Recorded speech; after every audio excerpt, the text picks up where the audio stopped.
Guys, welcome back to my YouTube channel. तो आज हम करेंगे यूनिट थर्ड। हमने यूनिट वन कंप्लीट कर ली है नेट की सीरीज़ की, और आज हम करेंगे यूनिट थर्ड स्टार्ट, यानी कि हमारी साइकोलॉजिकल टेस्टिंग। ठीक है, और साइकोलॉजी टेस्टिंग का जो ये फर्स्ट पार्ट है, और जो साइकोलॉजिकल टेस्टिंग की सीरीज़ है ये आज उसका फर्स्ट पार्ट है। तो आज से ही हम स्टार्ट करेंगे। अगर आज से ही आपने स्टार्ट किया तो वेल एंड गुड, क्योंकि ये फर्स्ट वीडियो है। चलिए ठीक है, हम स्टार्ट करते हैं। अब साइकोलॉजिकल टेस्टिंग होता क्या है, हम ये करते क्यों करते हैं? क्योंकि साइकोफिजिकल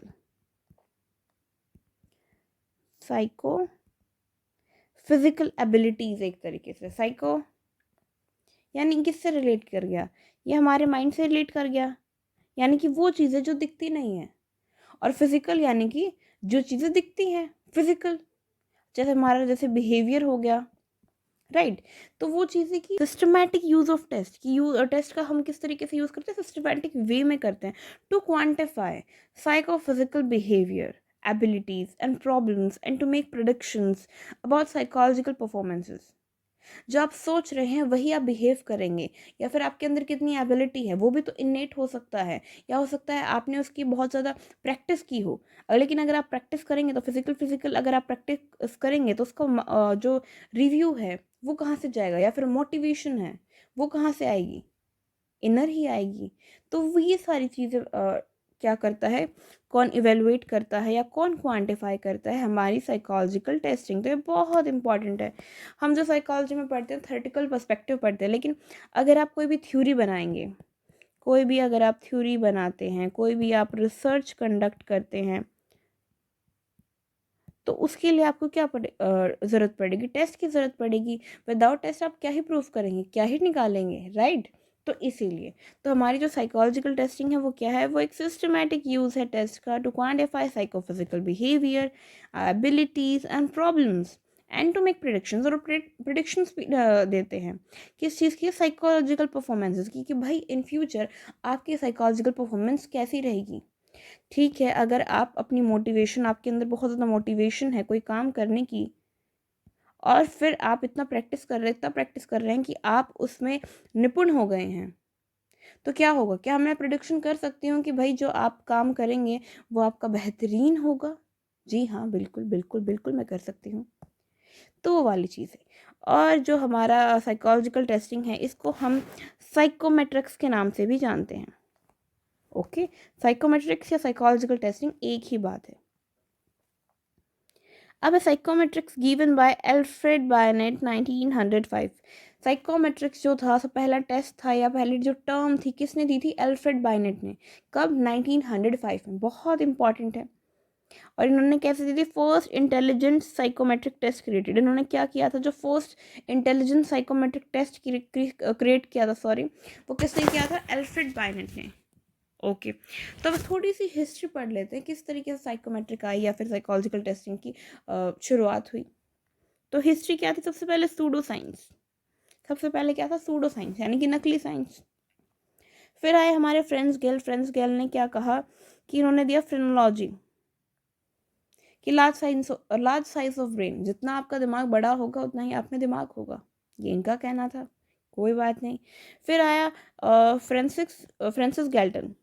फ्रांसिस गैल्टन ने क्या किया? इन्होंने दिया एंथ्रोपोमेट्रिक। फिर इन्होंने बॉडी मेजरमेंट्स की, बॉडी मेजरमेंट्स, हाइट, वेट, ये सारी चीज़ें चेक होने लगी। ये किसने दिया था? फ्रांसिस गैल्टन ने, 1885 में। ओके, फिर आया आपका क्रोनोमेट्री। ये किसने दी? गुस्ताव फेचनर ने।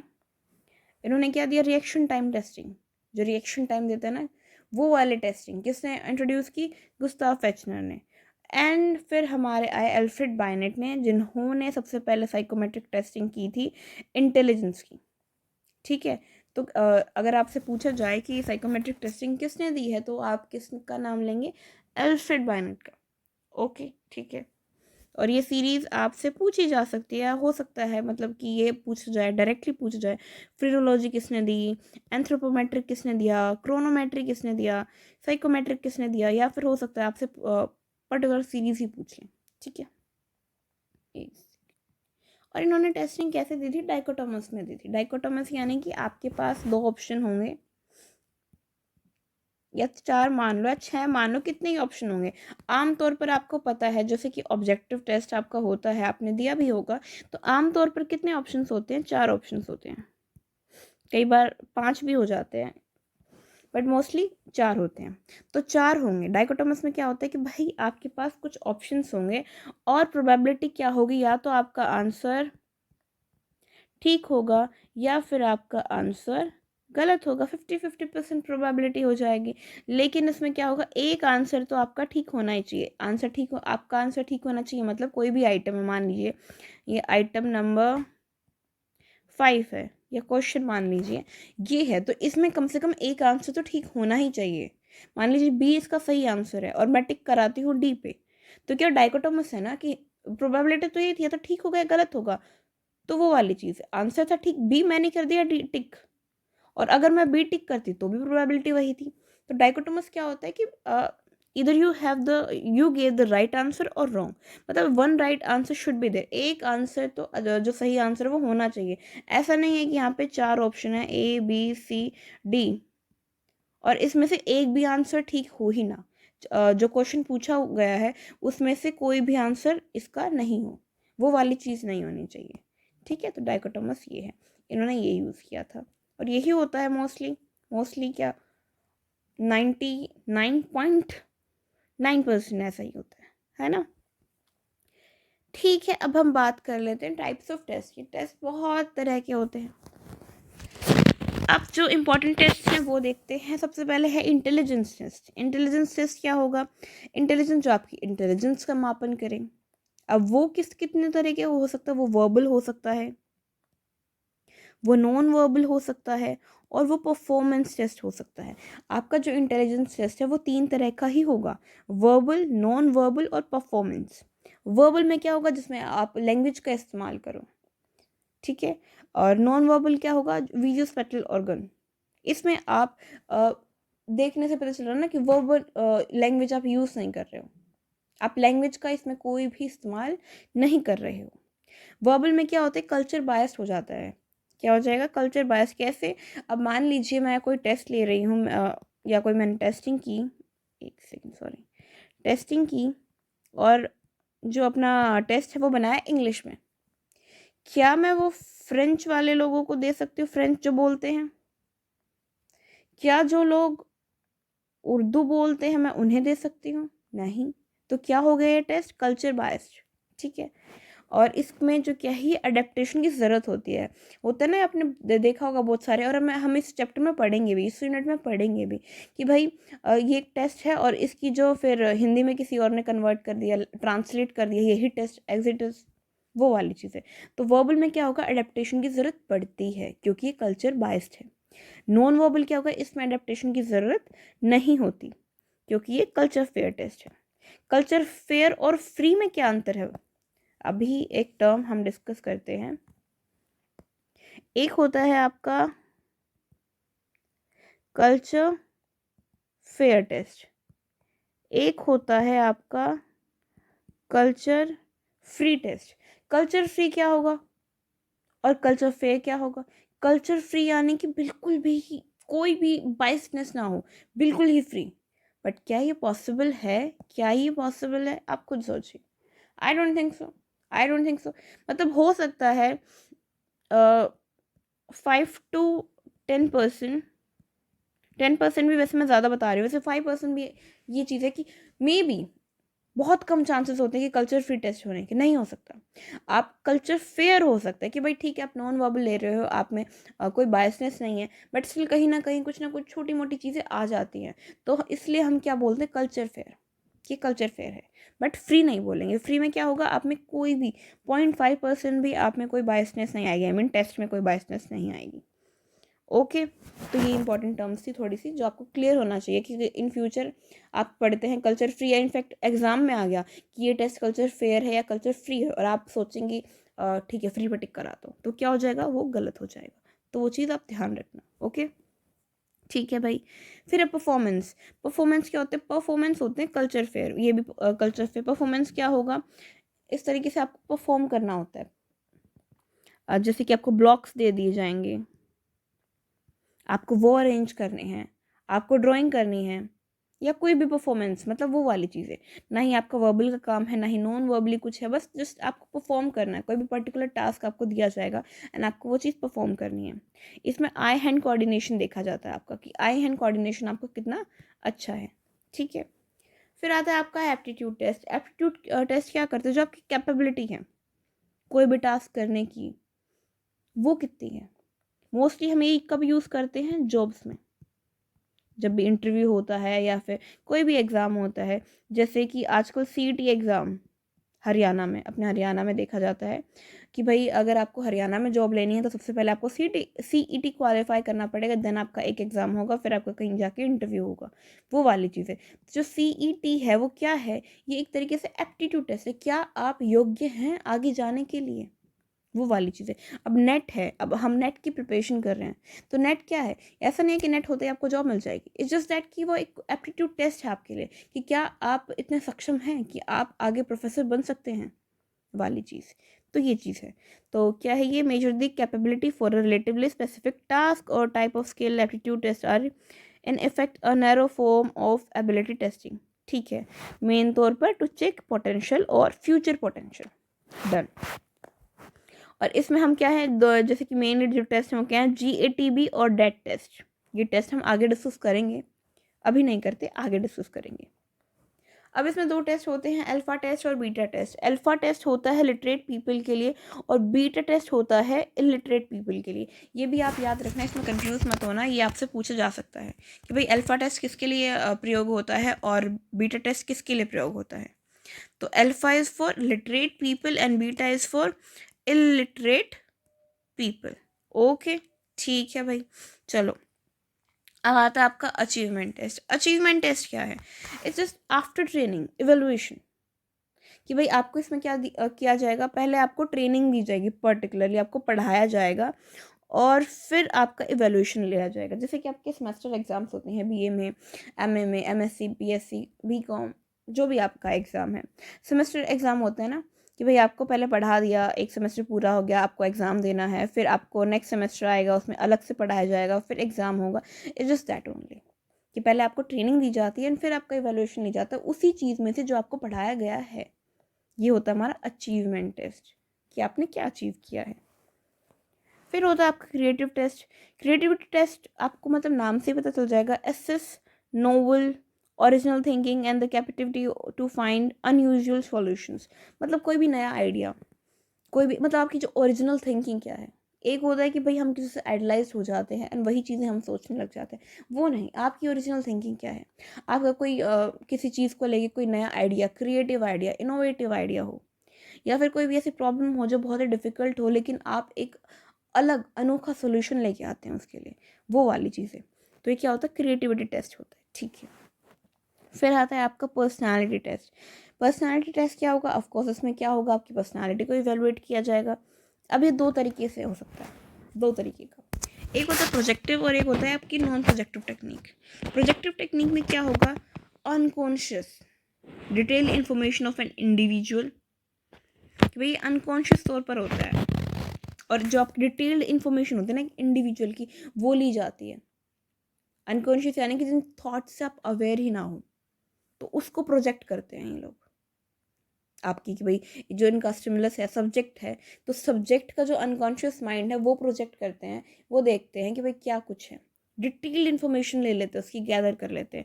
इसके दो टेस्ट हैं, TAT और RIT टेस्ट, और ये ओपन एंडेड होता है। ऑफ कोर्स अगर अनकॉन्शियस की बात जहाँ आती है तो वहाँ पे ओपन एंडेड तो ऑफ कोर्स हो ही जाएगा, ऑब्जेक्टिव नहीं हो सकता ना, कि भाई आपके मन में ये है कि ये है ना, क्या है। इस तरीके से टेस्ट होते हैं कि भाई जो आपको, आपसे कोई क्वेश्चन पूछा जाएगा और आप लिखो एक तरीके से। और ऐसा भी तो होता है ना, इसमें ये टेस्ट भी है, आपसे बोला जाएगा कि जो हम आपको एक वर्ड देंगे एंड आपको जो भी दिमाग में आए बताओ, वो बोलेंगे स्काई, तो आपको स्काई सुनते क्या आएगा, किसी को बर्ड याद आएगा, किसी को क्लाउड्स, कुछ कुछ शब्द बोलना है, मतलब आपको वन लाइनर। लेकिन वो एक तरीके सब्जेक्टिव हो गया कि ओपन है, आपके पास ऑप्शंस नहीं है कि आपको ये या ये बोलना है, आपके मन में जो भी आया आप बोल सकते हैं। ठीक है, तो ये सब्जेक्टिव हो गया, या ओपन एंडेड हो गया, मतलब खुला हुआ, सॉरी। ठीक है, कोई रोक टोक नहीं है। फोकस ऑन इंडिविजुअल, ये क्या करता है, सिर्फ इंडिविजुअल पर फोकस करता है, पर्टिकुलर उस इंडिविजुअल पर, एक पर्सन पर। फिर आता है आपका non projective technique. Non projective technique में 2 टेस्ट हैं आपके, MMPI-2 और 16 PF टेस्ट, ठीक है। ये होता है वर्बल मैनेजमेंट में। इसमें क्या है, ये क्लोज एंडेड होता है, आपसे कोई क्वेश्चन पूछा जाएगा और आपके पास 2 ही ऑप्शन है, येस और नो। आपके पास अगर आपके पास मतलब तीसरी चीज़ है कि भाई नहीं, आप ना ही येस कर सकते। कई बार होता है ना कि कभी कभी वाली चीज़ कि हाँ मैं कभी कभी कर सकता हूँ, लेकिन आपके पास वो ऑप्शन ही नहीं है। इधर you have to choose yes और इधर you have to choose no, बस या तो बोलो हाँ या बोलो ना वाली चीज़ है यहाँ पे। कंपेयर विद अदर्स, यहाँ पे क्या होगा, आपको टेस्ट लिया जाएगा, मान लीजिए आपने कोई भी टेस्ट दिया है एंड देन आपको कंपेयर किया जाएगा कि भाई बाकी लोगों ने कैसे परफॉर्म किया है। तो आपका जो स्कोर है वो किससे कंपेयर किया जाएगा, बाकी लोगों से। तो इसमें क्या होता है, कंपेयर। इसमें नहीं होता है, इसमें सिर्फ इंडिविजुअल पर फोकस किया जाता है। और इसमें कंपेयर कर रहे हैं तो क्या हम कह सकते हैं कि और मतलब कि ग्रुपिज्म वाली चीज़ है, हाँ बिल्कुल बोल सकते हैं, क्योंकि हम और बच्चों का भी टेस्ट ले रहे हैं, आपका भी ले रहे हैं और फिर इन दोनों को कंपेयर कर रहे हैं, तो वो वाली चीज़। और यहाँ पे ऐसा कुछ नहीं है, यहाँ पे क्या है, प्रोजेक्टिव में सिर्फ एक इंसान पर फोकस हो रहा है, ठीक है। तो इसमें बस यही था। फिर है आपका इंटरेस्ट इन्वेंटरीज। इसमें क्या है, इंटरेस्ट आपका देखा जाता है कि भाई कहाँ पर आपका इंटरेस्ट है, कि किस फील्ड में, कोई स्किल में या फिर कोई स्टडीज़ में, किसी भी चीज़ में आपका इंटरेस्ट देखा जाता है। फिर आपका है बिहेवियरल प्रोसीजर्स। इसमें क्या होता है, इसमें आपका objectively describe and count the frequency of a behavior, identifying the antecedents and consequences of the behavior। इसमें आपके बिहेवियर का मापन होता है एक तरीके से कि भाई क्या कॉन्सिक्वेंसेस हैं, क्या क्या चीज़ें आपको ट्रिगर करेंगी, या किस तरीके से आपका बिहेवियर, मतलब आपका कैसे क्या चीज़ें आएंगी, किस पर्टिकुलर टाइम पे किस तरीके का बिहेवियर निकलता है, दैट। फिर आपका है न्यूरोसाइकोलॉजिकल टेस्ट। न्यूरोसाइकोलॉजिकल टेस्ट में आपसे ना, एक सेकंड, क्या हो गया, इसमें क्या देखा जाता है कि आपका जो मस्तिष्क है वो कैसा काम करता है, how well your brain works, कि भाई क्या क्या चीज़ें हैं। It tests for a range of mental functions like reading, language use, attention, learning, processing, speed, reasoning, remembering and problem solving. In fact, as well as mood and behavior. ये सारी चीज़ें कौन मेजर करने में हेल्प करेगा, आपका neuropsychological test, ठीक है। तो हमने इंपॉर्टेंट जो भी थे वो हमने देख लिए हैं। अब आती है टाइप्स, कि भाई मोटे तौर पर इन सब ये तो थे कि भाई ऐसे टेस्ट हैं, लेकिन इनको हम डिफ्रेंशिएट करें तो क्या क्या होगा, या तो वर्बल होगा टेस्ट आपका, कि इसमें वर्बल में क्या ज़रूरत है, या तो पेपर पेंसिल की ज़रूरत है, या फिर आपको लैंग्वेज और नंबर्स की, इन सब चीज़ों की ज़रूरत पड़ती है, ठीक है। नॉन वर्बल वही बात है कि भाई जिसमें लैंग्वेज का प्रयोग ना हो वो क्या होगा, नॉन वर्बल होगा। पावर क्या होते हैं, पावर वाले टेस्ट में ना आपकी 3 स्टेजेस होती हैं, एक ईजी, एक मॉडरेट और एक होगी आपकी डिफ़िकल्ट। ऐसा नहीं है कि इन तीनों चीज़ों को मिक्सअप कर दिया कि भाई कोई मतलब कि आपका कोई टेस्ट है और वो तीनों चीज़ें मिक्स है, नहीं, ऐसा नहीं होगा। इसमें एक आपको टेस्ट दिया जाएगा जिसमें आपके पहले वाले आइटम्स बहुत ईजी होंगे, फिर आगे वाले आइटम्स आपके मॉडरेट हो जाएंगे और जो लास्ट आइटम्स हैं वो डिफ़िकल्ट हो जाएंगे। ये स्टेजेस हैं पावर में, ठीक है। पावर टेस्ट में ये स्टेजेस होती हैं और ये ऐसे ही फॉलो होंगी series wise, easy, moderate and then difficult. जिसका मैंने एग्जाम्पल भी लिख रखा है, केबीसी हम बोल सकते हैं। जैसे कौन बनेगा तो करोड़पति में आपने देखा होगा कि वो पहले कितने इजी क्वेश्चन पूछते हैं, फिर धीरे धीरे मॉडरेट होते हैं एंड एंड में तो बहुत ही डिफिकल्ट क्वेश्चन पूछते हैं, तो वो चीज़ इसमें आ सकती है। अब स्पीड, इसमें क्या चेक करते हैं हम, टाइम लिमिट, एक्यूरेसी कितनी है।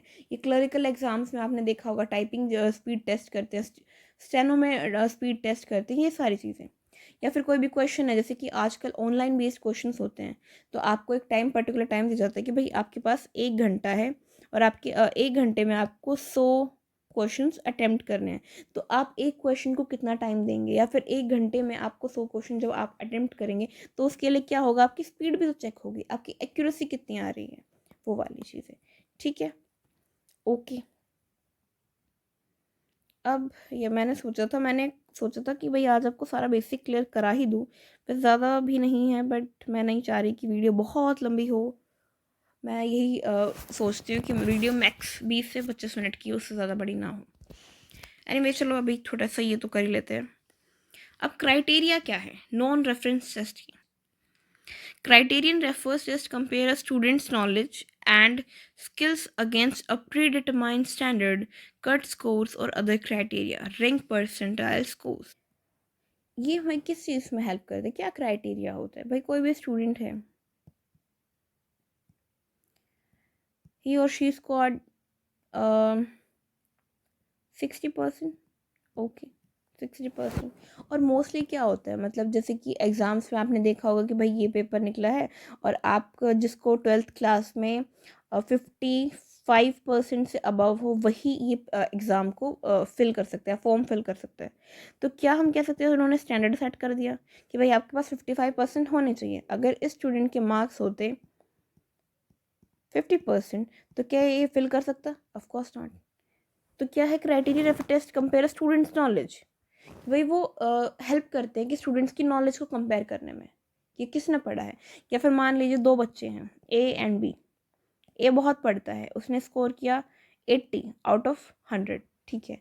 फिर बी है, बी ने स्कोर किया 50, ये नहीं पढ़ता। या मान लीजिए 30, ये पढ़ता ही नहीं है। तो और जिसको स्टैंडर्ड स्कोर क्या है कि भाई ठीक है पासिंग मार्क्स कितने होते हैं, आई थिंक 33 होते हैं, आई थिंक 33। तो अगर आपको पास होना तो 33 तो आपके होने चाहिए। तो वो वाली चीज़ है कि ये कंपेयर करने में भी हेल्प करता है। ए और बी को कंपेयर करेंगे तो कौन इंटेलिजेंट है? ए इंटेलिजेंट है। तो क्या पता चला ए ने पढ़ा है ना। तो वो चीज़ है। तो क्या करते हैं students knowledge and skills against a pre determined standard. Pre determined standard जैसे कि मैंने बताया था कि भाई 55% तो होने ही चाहिए आपके, अगर आपको कोई भी एग्जाम फिल करना है, ठीक है। अभी लेवल्स ऑफ मेजरमेंट ये मैं आपको कल कराती हूँ। आज के लिए इतना ही काफ़ी है। आप इसको याद कर लेना। इसमें जो हमारी ये वाली यूनिट है इसमें ये दोनों चीज़ें हैं, इसमें समझने का बहुत कुछ है और इसमें रटने का बहुत कुछ है। और मैं तो सबसे बेस्ट मानती हूँ कि अगर आप समझेंगे तभी आप रट भी पाएंगे। तो अगर आपको रट्टा भी मारना है तो थोड़ा सा समझ लीजिए। इसमें कुछ चीज़ें हैं, कुछ सन है, कुछ नाम है जो आपको थोड़ा सा ये है कि भाई क्रैम्प करना पड़ेगा, बट इट्स ओके, आप कर लेंगे। थोड़ा सा समझिए, ठीक है। ठीक है गाइस, तो आप इस वीडियो को देख लेना और अगर आपको वीडियो पसंद आई हो तो इसे लाइक करना, कमेंट करना, शेयर करना और चैनल को सब्सक्राइब करना। ठीक है, तो मिलते हैं नेक्स्ट वीडियो में। Tata, take care.